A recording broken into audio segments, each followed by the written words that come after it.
আজকে আমাদের স্পেশাল মটর ডালে ধোকার রেসিপি। এই রেসিপিটি বানানোর জন্য প্লেটে আমরা ধনেপাতা কুচি, টমেটো কুচি, পেঁয়াজ কুচি, আদা কুচি, রসুনের কোয়া, কাঁচা লঙ্কা, তেজপাতা, কড়াইতে তেল দিয়ে তেলটা গরম করে নিয়েছি। তেলের মধ্যে মটর ডালের পেস্ট দিয়ে দিলাম, হলুদ গুঁড়ো, স্বাদ মতো লবণ, পরিমাণ মতো জিরে গুঁড়ো, ভালো করে নেড়ে চেড়ে জলটা শুকিয়ে নেব। শুকানো হয়ে গেছে, কড়াই থেকে উঠিয়ে নিচ্ছি। ঢালার উপর দিয়ে ভালো করে সমান করে নেব। কিছুক্ষণ পর পিস পিস করে কেটে নেব। ধোকার ডাল ভালো করে পিস পিস করে নিয়েছি। কড়াইতে গোটা জিরে, গোটা এলাচ ভালো করে ভেজে নেব। ভালো করে ভেজে শিলনোড়ে দিয়ে দিয়েছি। কড়াইতে তেল দিয়ে তেলটা গরম করে নেব। ভেজে রাখা মশলাগুলো ভালো করে বেটে নেব।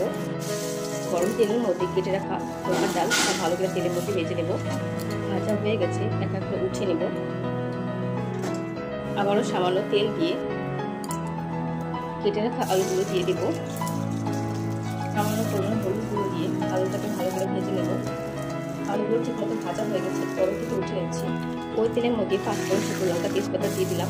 তার সাথে পেঁয়াজ কুচি দিয়ে দিলাম, আদা বাটা, টমেটো কুচি, বেটে রাখা মশলা দিয়ে দিলাম। ভালো করে কষিয়ে নেব। কষানো হয়ে গেছে, জল দিয়ে দিলাম। পরিমাণ মতো হলুদ গুঁড়ো, স্বাদ মতো লবণ দিয়ে ভালো করে মশলাটাকে কষিয়ে নেব। তার সাথে সামান্য ধনে পাউডার, ভালো করে মশলা কষিয়ে ভেজে রাখা আলুগুলো দিয়ে দিলাম। আলুর সাথে মশলাগুলো ভালো করে কষানো হয়ে গেছে, পরিমাণ মতো জল দিয়ে দিলাম।